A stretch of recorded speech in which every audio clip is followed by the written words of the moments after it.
From CRI Simple Numbers, this is Profitability Playbook, the Simple Numbers Podcast, a podcast for those who champion market growth and anchor the nation's economy, small businesses, and entrepreneurs.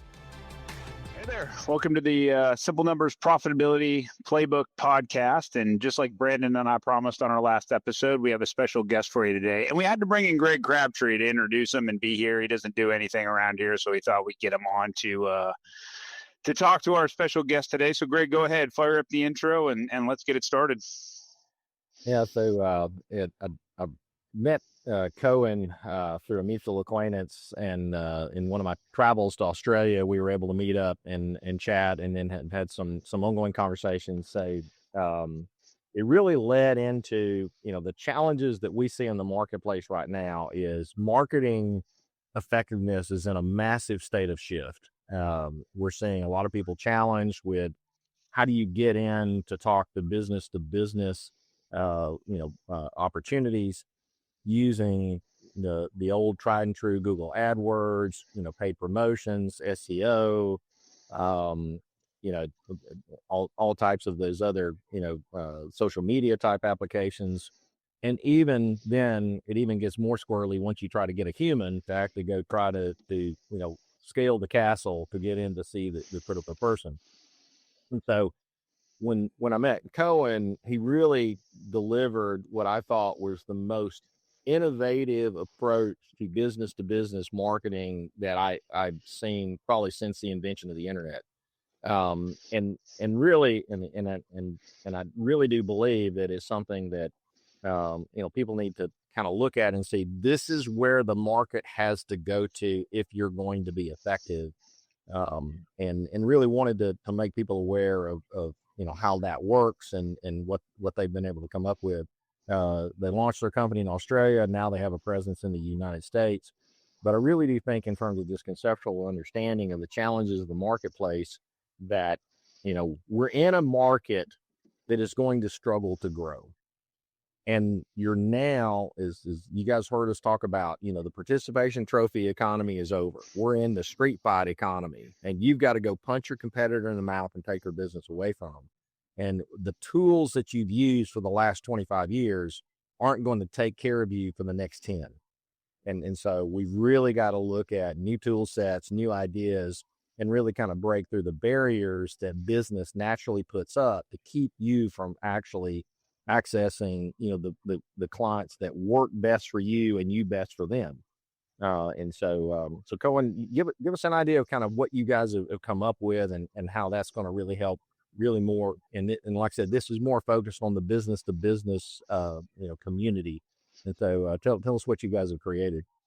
Sure. Yeah. We've built a world first business development enhancement technology. We've been around for a while now. We're actually becoming a teenager this year, which is quite fun.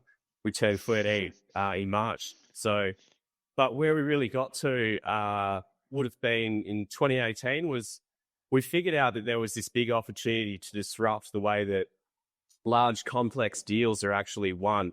And there's a whole heap of inherent challenges within how they're won that we believed our technology that we had at the time could be calibrated to actually drive outcome. And so what it is essentially is it's not necessarily marketing, it's not sales, it's kind of inbound. It's not inbound, it's not outbound, it's in motion. So what we're doing is we're sitting down with customers and going, hey, rather than casting a giant net where you're trying to get as many leads as possible from companies that you think are right, what happens when you can actually really focus and dial in on the companies that actually make a difference? The ones that you can deliver the best in, drive the most profitability in, have the right kind of contracts coming up. What does that game look like? And really what we're doing is we've built a powerful technology that allows us to identify the entire decision chains of a target organization, but more importantly, access them in a way that we don't require any contact data, because we all know that emailing's getting less and less effective. We don't have to message them on LinkedIn because that's getting less and less effective. We don't have to message them on the phone for them, sit down, have a coffee with them, have a meeting with them. And really the game changes significantly when you can educate and align an entire decision chain leading up to a deal-making process, but more importantly, during it.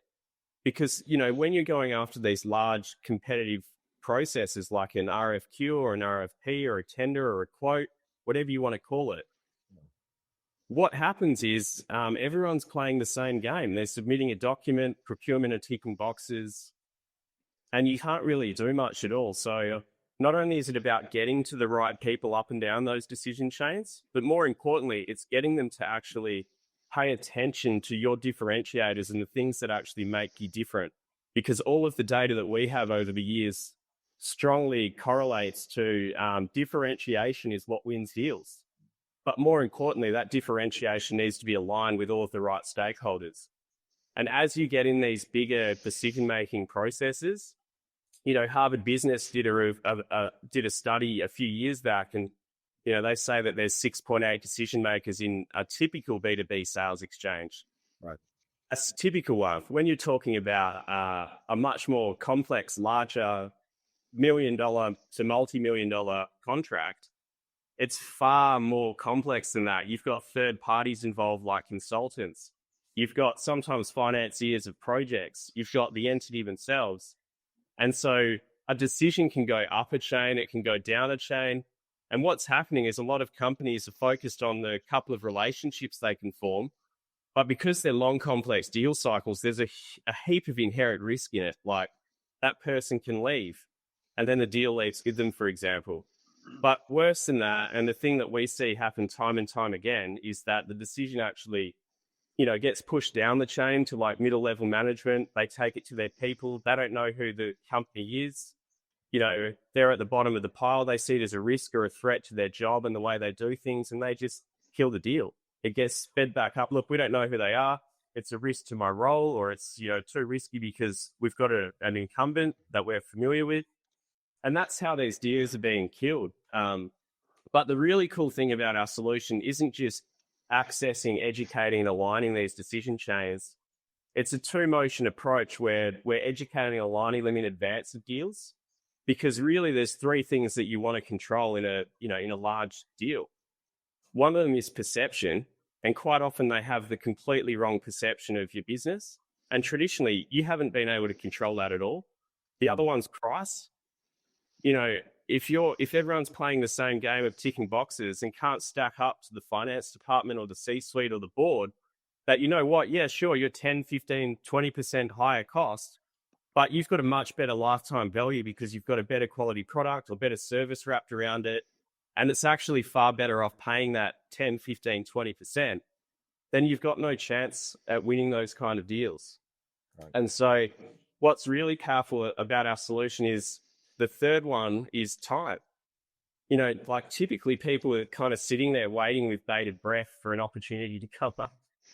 And then they're ramping up their efforts. So you hear about the opportunity, you ramp up your efforts, you leverage existing relationships, try and forge new ones, you submit. And then the most mental crazy thing in the world happens, which is you submit, you can't go above your champion, or in a lot of cases, you can't pick up the phone and call them. You can't have a meeting with them. And you've got a period of months where you just have to sit there and cross your fingers and hope for the best.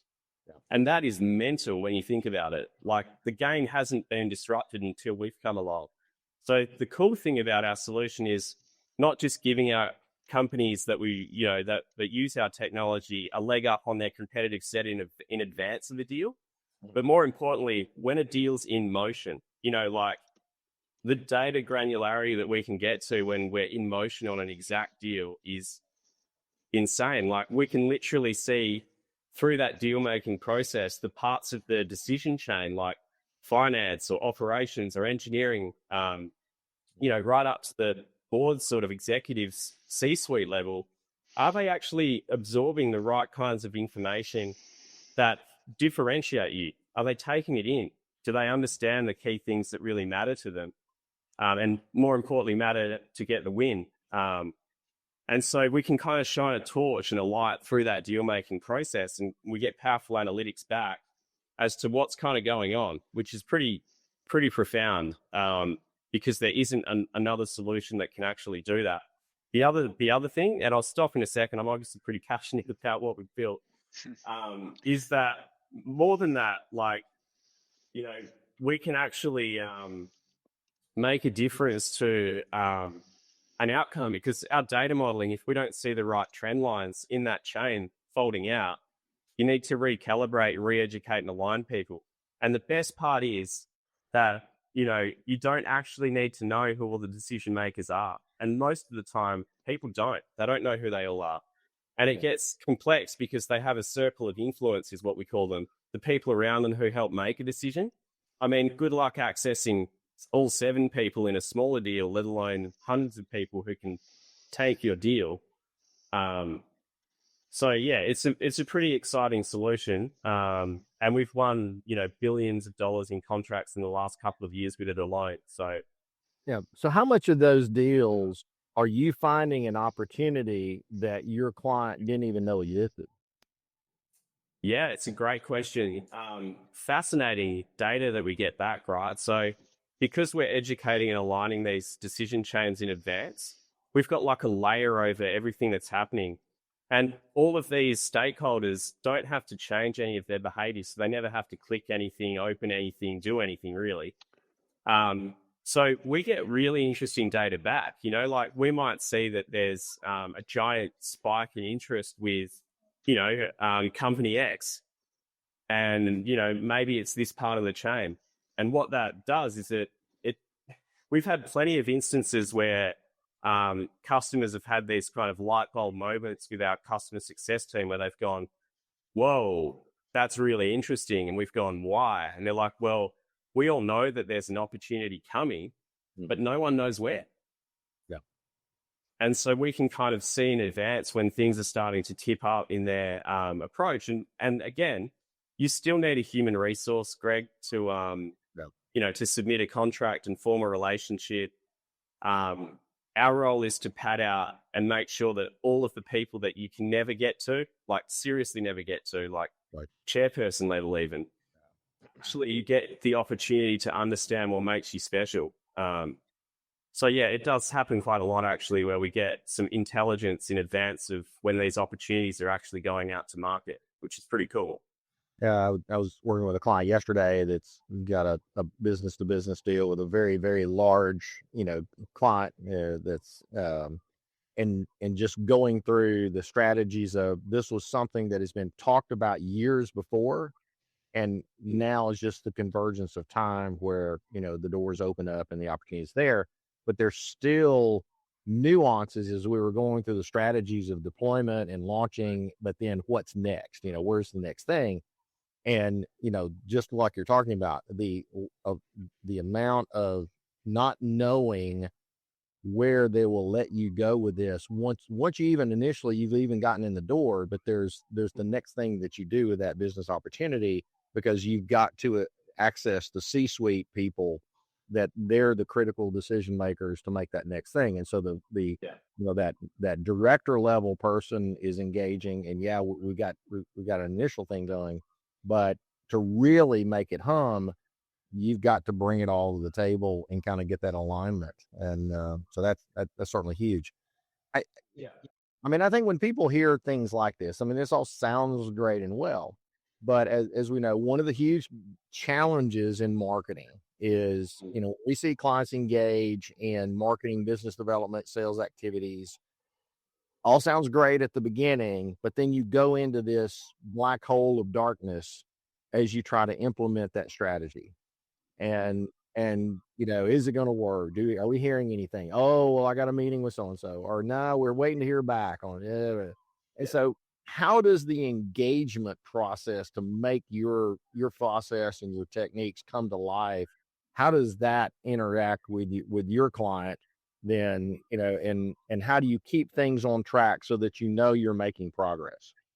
Yeah, it's a great question. So, I mean, look, other traditional forms of marketing certainly have their place, but they don't work when it comes to large, complex deals. That's the reality. I mean, there's so many stakeholders involved that need to be aligned. It's ridiculous, right? So, really what we do, you know, rather than like lead generation and things where you might get a lead come through and they're looking at click metrics and impression metrics and all this kind of stuff. Like, I mean, views blow my mind because they're actually, I don't know if people know this, but a view that's reported generally from these platforms is actually only 2 seconds. Yeah. Now, you tell me if that 2 seconds has actually added value to someone and whether they've understood what they need to. I would argue that it definitely has not. Yeah. So, there's all of these crazy things going on. But really what we do, Greg, is like, I don't know if you've ever heard of this kind of focus triangles model. But essentially, like if you were to get a triangle, and I'm just going to draw one with my fingers, at the bottom of that triangle, you have focus, and at the top of the triangle, you have success. Now, if you have split focus and you're trying to chase every possible thing that you can, and you're just casting a giant net to feed the beast, what ends up happening is you end up taking on submarginal business that's actually doing you damage. It's not doing you good because you have to keep the lights on. Yeah. So if you flip that triangle on its head and you go, hey, let's dial in here and get really focused on the companies that have the contracts that get us to our growth goals, get us to our profitability goals, get us into a position where you're actually able to start winning with the companies you've always dreamt of. What does that do to your business? Because, we're all playing an efficiency game when it comes to profitability. And the best way to get efficiency is to focus on the things that you are the best at and stop saying yes to things that you're not. So what we do with a customer is we run them through a process, and I'll kind of explain it. So the first part of the process is, we get very granular with the organizations that have the right contracts that are actually going to move the needle and get them to where they're aiming to go. So first of all, we understand their goals, their objectives, and then we're playing a game of like, cool, let's identify all of the exact companies that get you there. And then what we do is we analyze the decision chains of all of those organizations. By the way, all of the data that we access and things is all anonymized. It all adheres to privacy and probity policies. We're not reporting back individuals' names. Mm-hmm. We're reporting back at an entity and a role level. But what we're doing is we're seeing like, okay, well, with these kinds of deals, like who do you actually need to matter to? And we analyze that up and down that chain.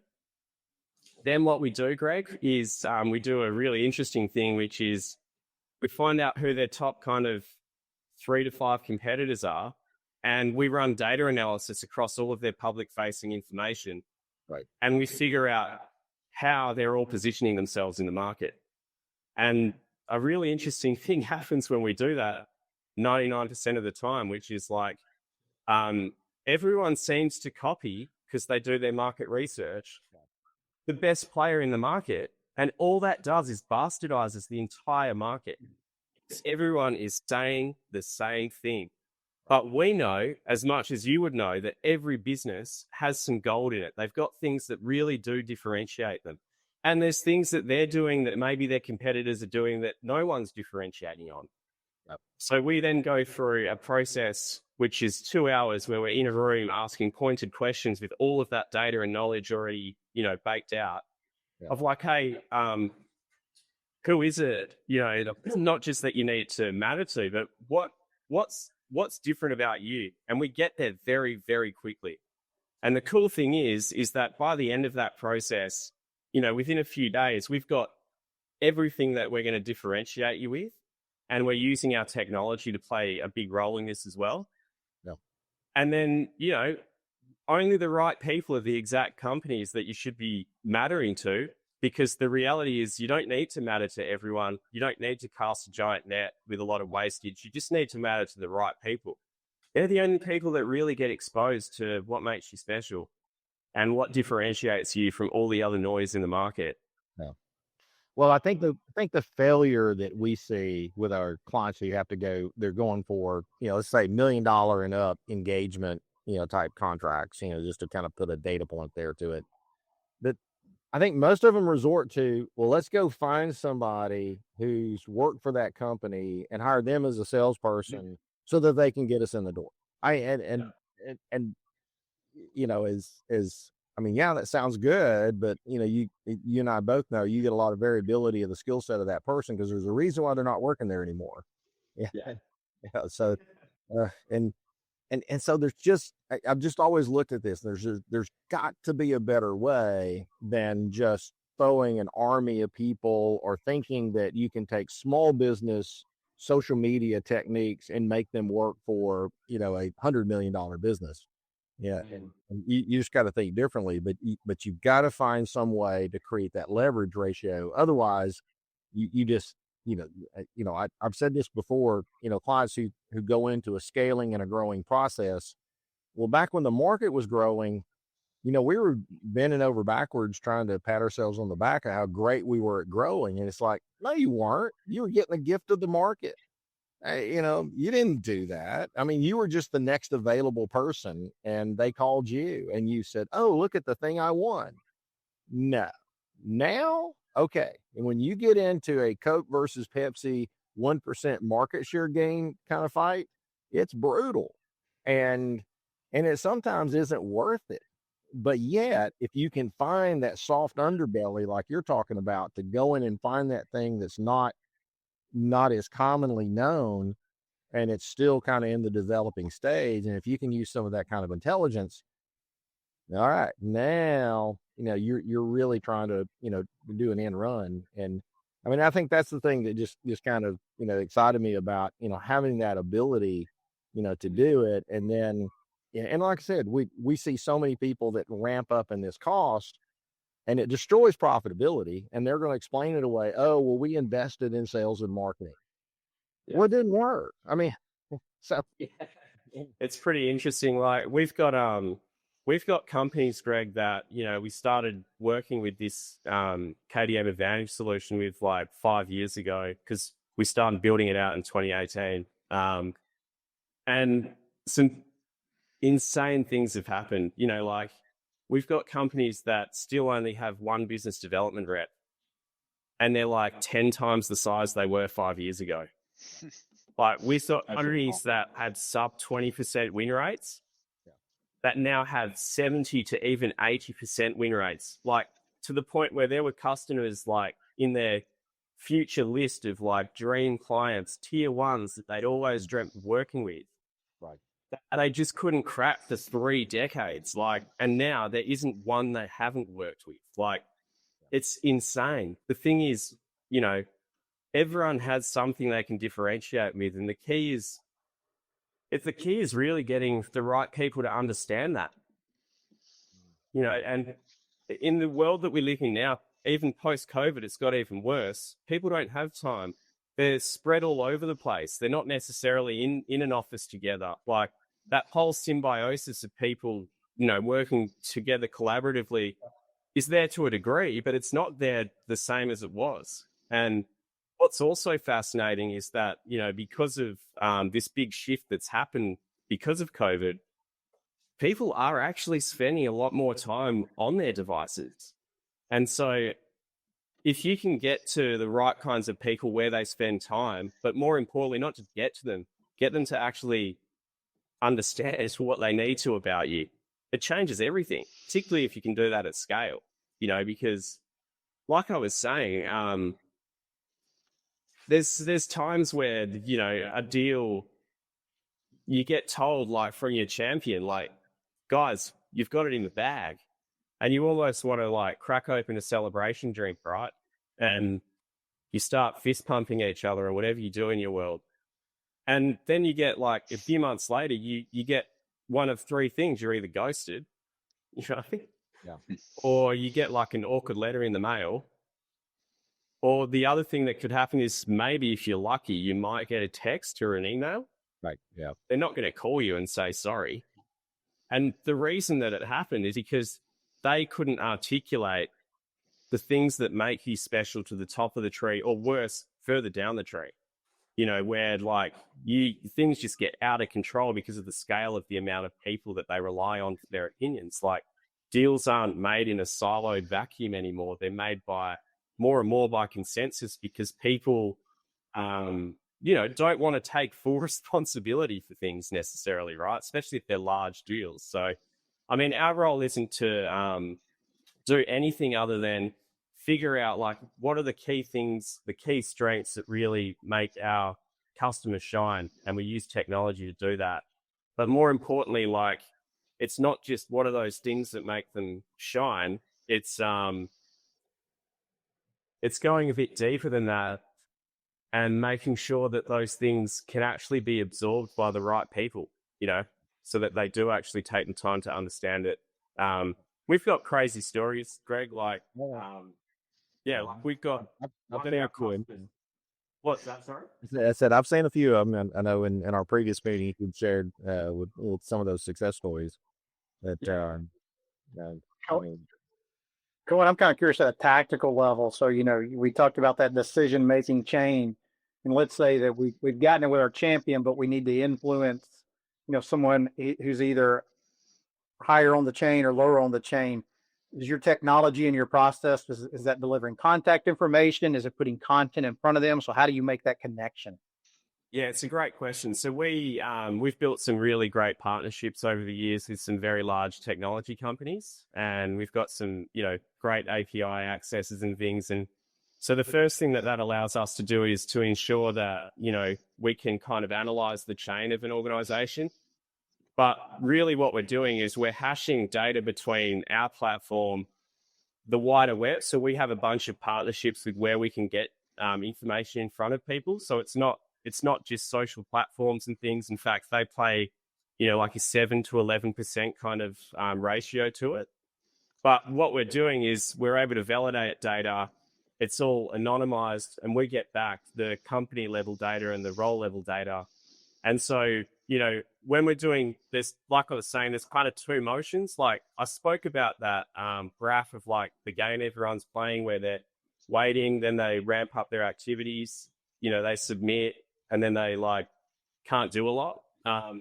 So the first motion that we've built for is we call it always on. And it's kind of like we have this system that we call the 3 buckets, where it's like, who are the future companies that change the game? Who are the current ones where there's more share of wallet opportunities? Because quite often when you're playing in enterprise kind of size companies and deals, like you end up getting siloed into a project level, maybe it's a location level, a site level, a part of the business. And even though you're delivering hand over fist and everyone has the assumption that, great, they're our customer, really only a tiny part of that business is your customer. And they don't communicate across the organization, and you need to educate and align all of the other parties that decisions can come from, so they actually understand why they should work with you as well, because they never are going to tell each other. And then there's like, who are the past customers that really changed the game? Who, by the way, have a confirmation bias as to what you are, because maybe you worked with them 2, 3, 5, 10 years ago, and you don't have the contacts there anymore, and that's why you're not winning. But also you've evolved, and you're not doing this anymore. You're doing this, and you can deliver a lot more. So that's a long answer into like the first part of the solution. The part that you're talking to, Brandon, is it's the tactical element, right? And we actually call the second part of the solution tactical, which is funnily enough. So that's when we're getting very granular on like who's who in the zoo, essentially, far beyond the knowledge of a customer. And yeah, we're literally able to ensure that we're not just getting information to them, but that they're actually taking it in and absorbing it and understanding it. So we've built a heap of algorithms around the ability to understand whether that part of the decision chain and the right kind of people within it are actually taking you seriously through a deal-making process. And if they're not, and we don't see the right trend lines, our technology recalibrates to unblock blockages and re-educate parts of the chain that there's not alignment in. Did that answer your question? Is it very long? Yeah, it kind of reminds me of Robert Cialdini's book Persuasion, and how you're being influenced with it, maybe not realizing it, but on a much more tactical and different scale. So so we like to use the words educating and aligning. I mean, today it's good, isn't it? Make people understand what you do, but yeah. So in terms of, I mean, everybody would love to hit the magic button and say, the easy button and say, oh, this will be active and working tomorrow. what's a typical time frame of implementation before you start to see results? Yeah, so what we've got is like we've got a fully managed technology solution as well. So that means like the change management level for an organization is very minimal. So you know, like for us to actually be in a position where we've got everything required to be, you know, live for them and have the ability to go tactical on anything that they want, generally takes 6 to 8 weeks. But there's a lot of grunt work done through our technology, a lot of grunt work going on our side to allow for that to occur. What it takes from a customer's point of view, from a time point of view, is 6 hours. So 6 hours in a customer's time, we're in a position where we can actually really start dialing up and educating, aligning all of the stakeholders that you could only ever kind of dream of like to get to. So it's not crazy.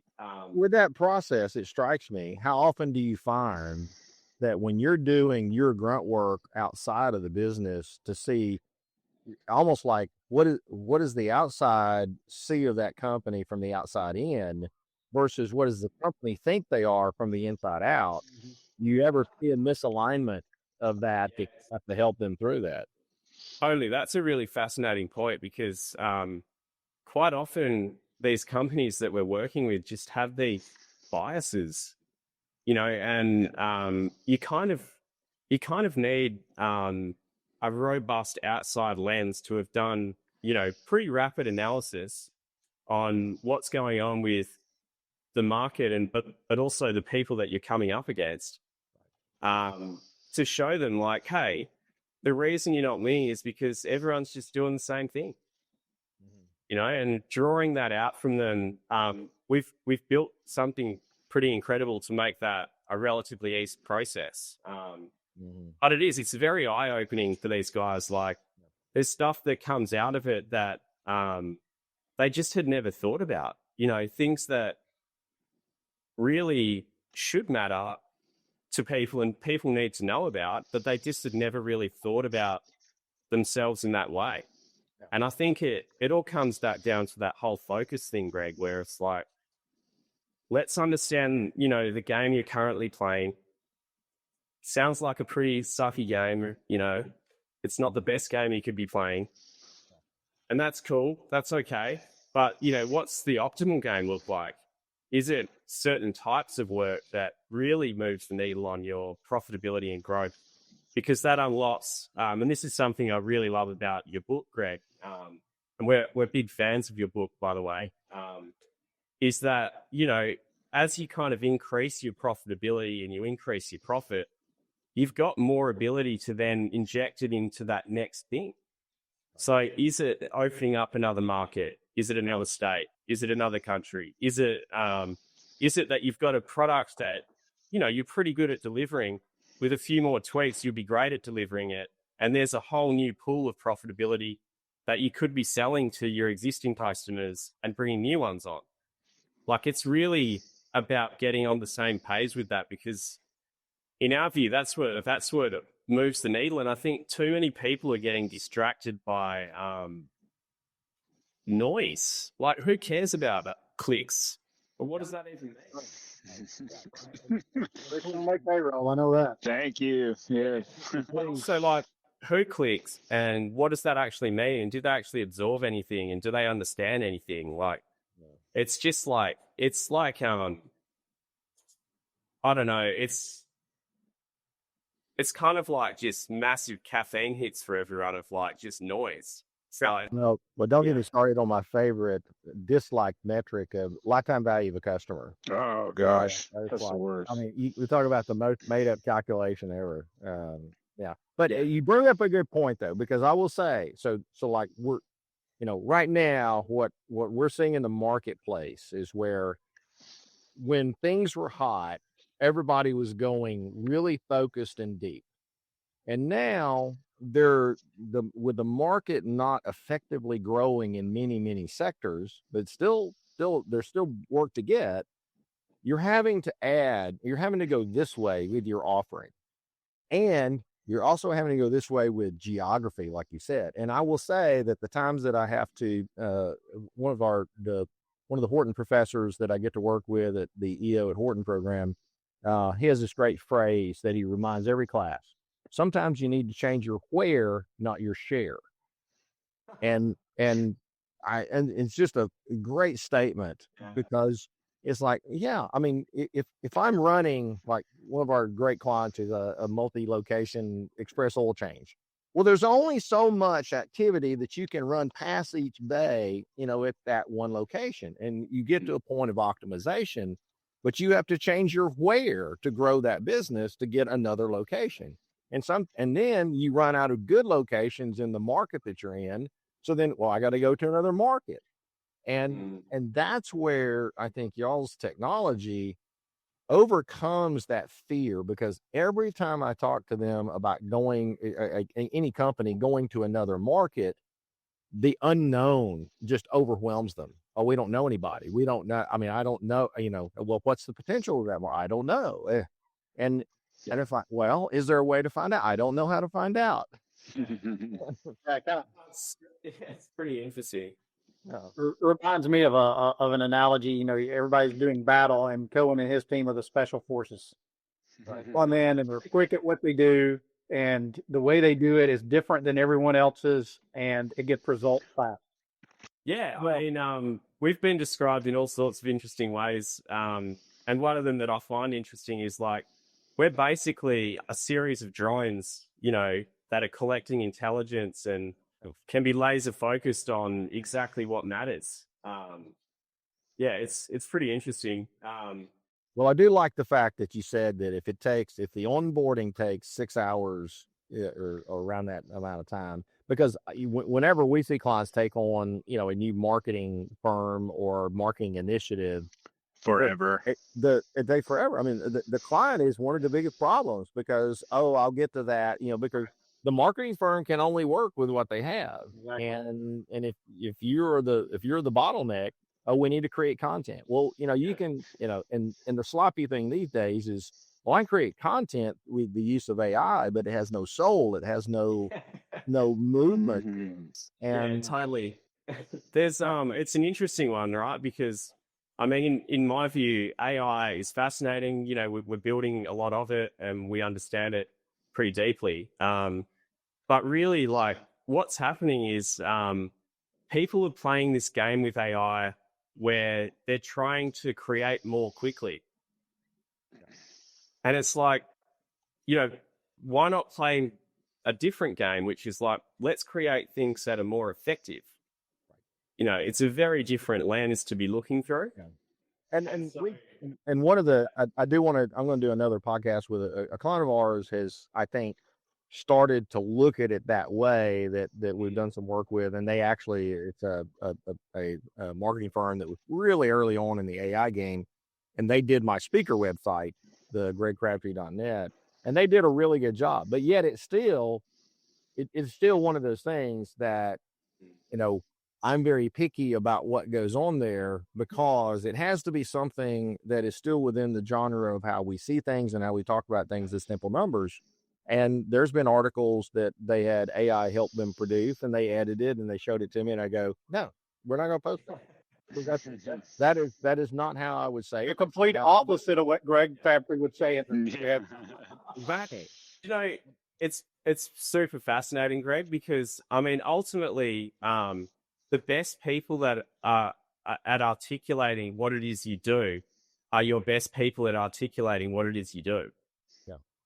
And so all of these companies are outsourcing their knowledge set, trying to get other people to do it for them, but it's actually their knowledge and they're the best at articulating it. So what happens when you capture that in a better way?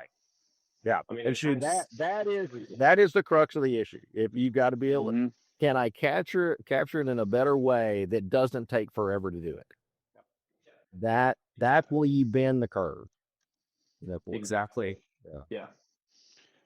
Yeah. Well, super interesting. All right. Well, awesome. Any last thoughts for our listening audience that you want to leave them with on how to attack the B2B marketplace? Yeah, I mean, I just want to drum in again, like just how important focus is, because I mean, what happens when you start focusing on the companies that really move the needle, that have the deals that you're the best at delivering?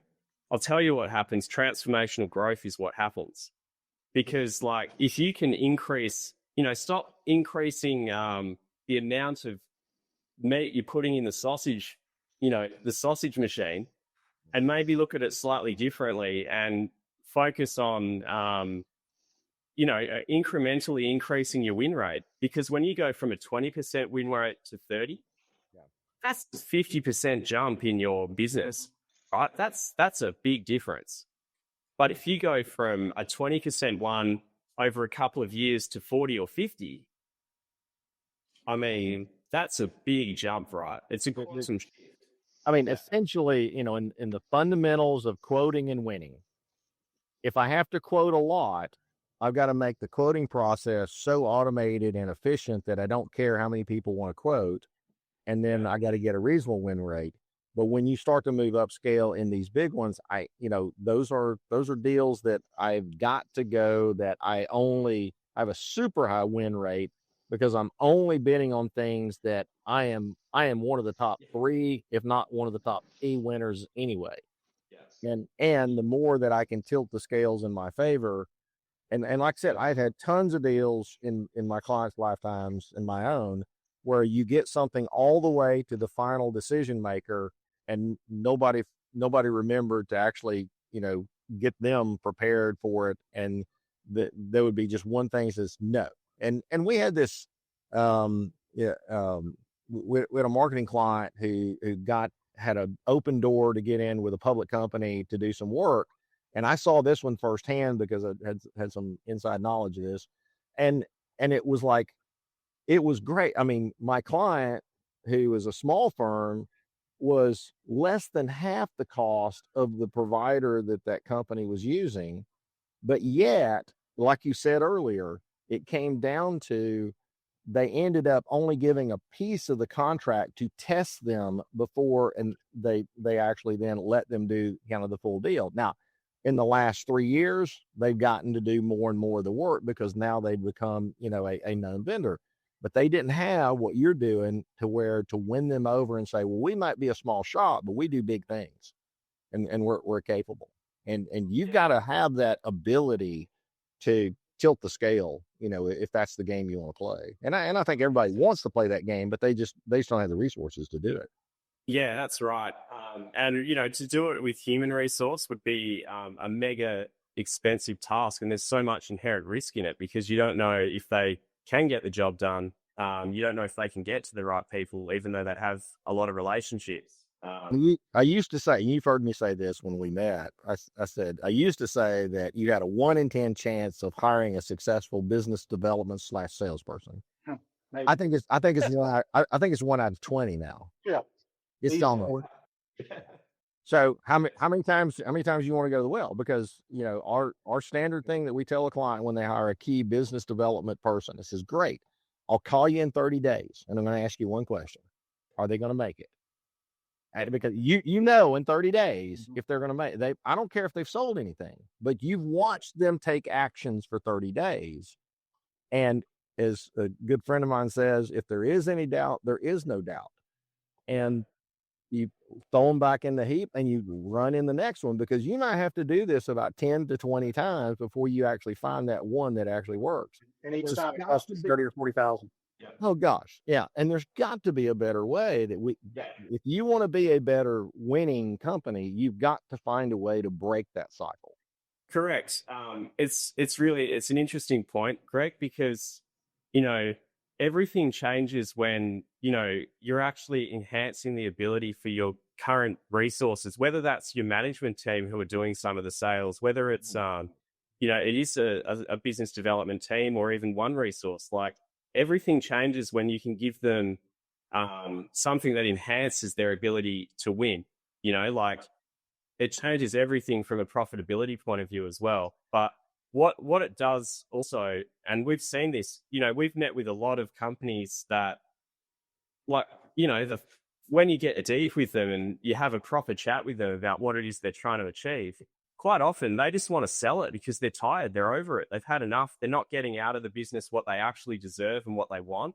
Yep. And they're just like, look, our goal is in 3 years' time, we want to be in a position to sell. We've had this conversation many times over the years.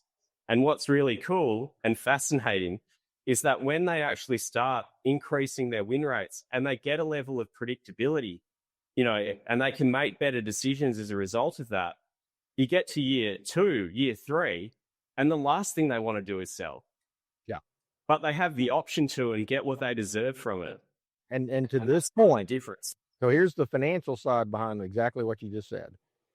So we see people all the time trying to buy their way into growth. We see it all the time of, hey, let me know if you see somebody in this industry that has this amount of EBITDA and we're interested in buying. I get that. But you know what? If I buy a company at 5 times EBITDA, I got an inherent 20% return on invested capital. If I had to pay 10 times EBITDA, I got a 10% return on invested capital.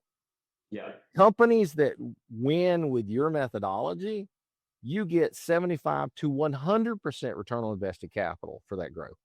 Yeah. Which game do you want to play? Yeah, exactly. That to me, that's just the bottom line. And we see so many people that we have to convince that organic growth, when you know how to go win, is just infinitely better in return on investment than trying to buy and do acquisitions, because you don't know what kind of skunk's in the woodpile when you buy a company. I mean, you got to and you might get something even worse. So it's so true. Yeah, it's super fascinating. The other thing that's interesting as well is like, it's not just the focus game, but you touched on a really valid point, Greg, which is like, sometimes you meet companies and they're like, oh, our win rate, it's 100%. You're like, yeah, but are you having the courage to go after other business than what you're actually confident you are definitely going to win? Yeah. Because if you're not, I mean, that's not going to scale you. You're not going to get where you want by just consistently going after the company that you're familiar with. And by the way, there's a ton of risk in that, because you're going to be so baked with that 1, 2, 3, 4 customers that when one of them leaves, which will inevitably happen, where are you then? It's wild to me. And to that point, I call that, when you only take what comes to you, you're letting the market define you. When you go get the business that you're talking about, you're defining the market you want to be. And to me, that is it's a 10 times stronger strategic, position to be in. But there's a lot of companies that feel spunky with their inflow, and they're letting the market define them, and they're not realizing their full potential. So true. Yeah. Cool. All right. Well, if people are interested in talking to you, what's the best way for them to get in touch with you? Yeah, if you want to, reach out to me on LinkedIn. So I'm the only Cohen, Kohen, Grogan, Grogan on LinkedIn in the whole world. So you'll find me pretty easily. Well, that's pretty easy. That's why I always say, is with a name like Greg Crabtree, I'm pretty easy to find. It's either going to be me, a dead wrestler, or a dead bull rider. Yeah. Yeah. So I remember the first time I looked you up, Greg, a while back, and I was like, Greg's not dead. It came through his Google feed the other day that he had died, and so we had a good laugh about that. Hey, I don't think we said it. I don't think we said it, Cohen. But I'm happy to give that out. So my direct email address is Cohen, Kohen, at Yappygroup, YAPPYGROUP.com. So feel free to hit me out. Happy to chat. Yeah, me. I was just gonna say we haven't. I don't think we said the name of your company. It's Yappy. No, that's all right. Yeah, we were sitting here. We went into it. We started going right in it. I'm sitting there going, did Greg say it was Yappy, or I was gonna roll with it? But yeah, Good website, good, cool stuff on there to check it out too of what they're doing and what they're about. So please check it out there too. And it is yappy.com.au. Yes. Yeah. You have to put the AU to get to the right. So, yeah. Awesome. Well, hey, thanks for coming on here, Cohen. Really appreciate it. Great stuff. A great insight on marketing, because for us and our clients this year, I think we've probably had more marketing conversations than we normally have. Brandon's nodding his head there, and it's been crazy. So I think I've been promoting it all week to my clients to check it out, and that you would have some good insight, and it was really really great. So we appreciate it. So we're really stoked to be in the United States as well. It's a great country, and there's a lot of exciting stuff going on there. So thanks for kissing an Aussie tech company. We love it. Hey, we love it. Yeah. Well, hey, great. So everyone, thanks for listening. For Greg, Brandon, and our guest Cohen, Mike, and we'll see you next time. If you want to know more about driving sustainable profitability for your business, or are interested in learning more about CRI Simple Numbers, please visit our website at simplenumberscri.com. Thanks for listening to this episode of Profitability Playbook, the Simple Numbers Podcast. You can subscribe to Profitability Playbook on Apple Podcasts, Spotify, or wherever you prefer to listen to podcasts. If you liked what you heard today, please leave us a review.